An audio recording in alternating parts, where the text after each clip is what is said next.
Thank you very much. Thank you very much. It's a great pleasure to be here, and I want to thank the Veritas Forum for inviting me, and I want to thank Bill Craig for agreeing to this discussion, this debate. The topic for tonight's debate is whether God is necessary for morality. Is God necessary for morality? I'm going to be arguing that a belief in God or the existence of God is not necessary for morality. I'm at a bit of a handicap in doing this. I spoke to one of my colleagues, another moral philosopher, gave him the topic, is God necessary for morality? And his answer was, well, of course not. Now, I don't think the issue is quite as open and shut and black and white as that, but it does suggest, it does reveal, I suppose, a common outlook among moral philosophers that I share, that people have been doing moral philosophy without appeal to God for thousands of years, at the same time that they've also been doing moral philosophy that does appeal to God. It's not at all obvious to those of us who take a secular approach to doing moral philosophy what the problem is supposed to be. So I'm going to try to anticipate what some of the difficulties that Bill Craig will be raising, and maybe that's unfair. I don't mean to be saddling him with objections that he doesn't raise, or of course maybe I will be raising objections that he will go on to raise and he'll do a better job of it. So I may not get it quite right, but what I'll try to do is sketch a little bit about where I think a plausible account of morality might be that doesn't make use of the appeal to God, and try to answer some objections that one might raise against it. Second preliminary remark is I'll no doubt typically slip into talking about what the atheist might say or the atheist might believe, or an atheist approach to moral philosophy. And that's a bit of a misnomer, because I'm describing a view that's completely available to theists as well. And calling it an atheist view, I simply mean it's a view that does not make use of the appeal to God. It's not theistic, it is atheistic in that sense. And it's not necessarily limited to those who deny the existence of God. Let me start by putting aside a question that may be of interest to some of you, and if it does come up in the question period, I'm happy to address it at greater length. But one thing one might worry about in asking whether or not morality requires the existence of God is whether people could act morally if there is no God, or if they didn't believe in God. Whether moral motivation or moral behavior presupposes in some way belief in a deity.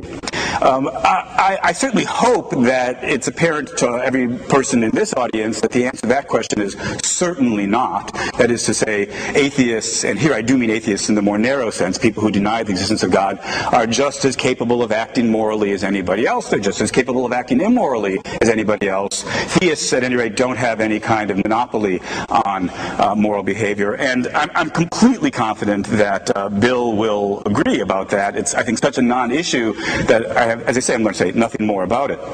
The more interesting question, there are several questions one might pursue, but the one I'll be focusing on, what I take to be perhaps the most interesting question, is whether or not we need God for there to be morality, for there to be a genuine difference between right and wrong.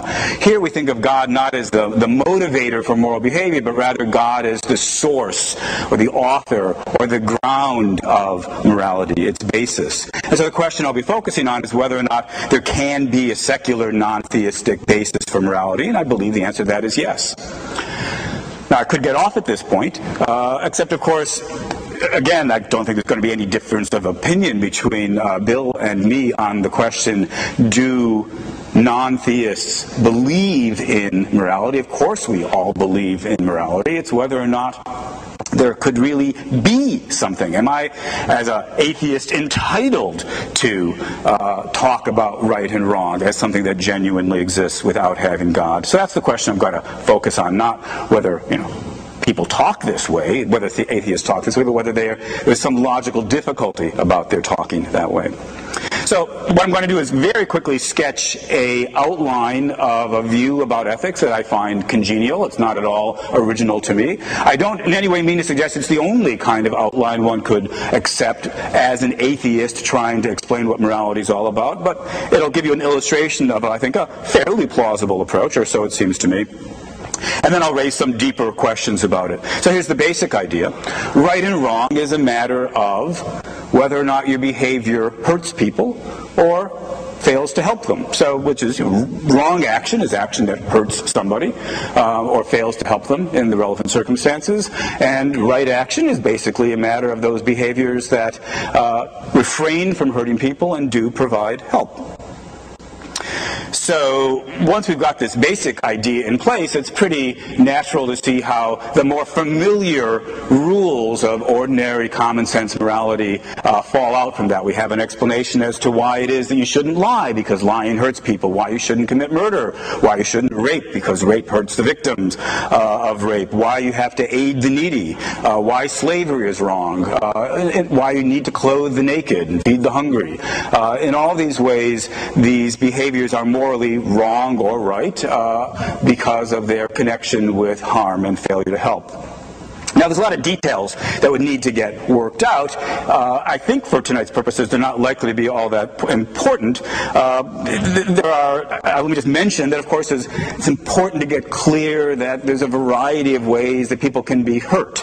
There's not just physical harm, but there's emotional harm, and there's assaults on somebody's autonomy, and you can fail to respect them in a variety of ways. I don't think I need to pursue that, so unless it comes up, I won't say more about that. And the second point is that, of course, to say that you can't ever harm is a bit of a simplification. There are going to be cases in which one would have an adequate justification for harming somebody else. For example, in cases of self-defense against a deliberate aggressor. There's a great deal of work in contemporary moral philosophy about what these exception cases are, what are the adequate justifications for harming or failing to help. And again, although I'm happy to go there, I don't think we need to, so I won't say more about it unless it comes up. Now, that's the nutshell of the moral theory that I believe in, and clearly I didn't say anything about God, and so it seems to me I'm entitled to say that I believe in morality, and I'm entitled to believe in morality, and the question I only want to ask at this point is, why would anybody think otherwise? Well, so here's a worry that one might have. We might ask, not do I believe in this sort of thing, but are these things really wrong on the atheist view that I've just sketched? Or is it just a matter of opinion? Now, that's tricky. Of course, we're going to be arguing about whether or not God's necessary for morality, what shape morality has, and so forth and so on, and all of that, in some sense, is just a matter of opinion. But I take it the deeper question is there a fact of the matter as to who's right? Not just as a fact of the matter as to whether or not there is a God and what that God is like. I take it there's a fact of the matter with regard to whether or not it's wrong to harm people, whether it's wrong to rape, for example. I think it's wrong to rape. I take this to not just be a matter of opinion. It's not as though if I thought otherwise rape would be okay, or if everybody thought otherwise rape would be okay. Rape is wrong, full stop. So at least if you're worried about whether there could be genuine morality, where there are facts of the matter, then on an atheist account, I'm inclined to think, well, of course there can. We might wonder, what makes it wrong? And the answer is, well, it's wrong because, for example, rape is wrong because it harms the victim. Might ask instead, what do we mean in saying that it's wrong to rape? Now, this is a controversial matter, and not all moral philosophers agree about the ingredients that we need to build into the basic definition of right and wrong. But roughly, I take it that as at least first pass, the thought is something like to believe in morality as a genuine, objective state of affairs is to believe that there are reasons to act morally, to help others and to avoid harming them, and that these reasons don't depend on the particular desires or goals you happen to have. It's not as though if you happen to care about truth, justice, and the American way, then you've got a reason to act morally. No, everybody has these reasons. These reasons are overriding, to use philosophers' jargon, they're categorical reasons. So when I say that it's an objective fact that rape is wrong, what I'm saying is there's this kind of overriding, strong, categorical reason not to harm people in this way. And that's not up to me to make it so, it's just so. Now, you might ask, is there a deeper account that can be offered about where these reasons come from, or what makes them so, or the basic rules of morality, what their ultimate foundation or basis is? And I want to say that secular atheist philosophers disagree about that point. Some are, as we might call them, non-foundationalists.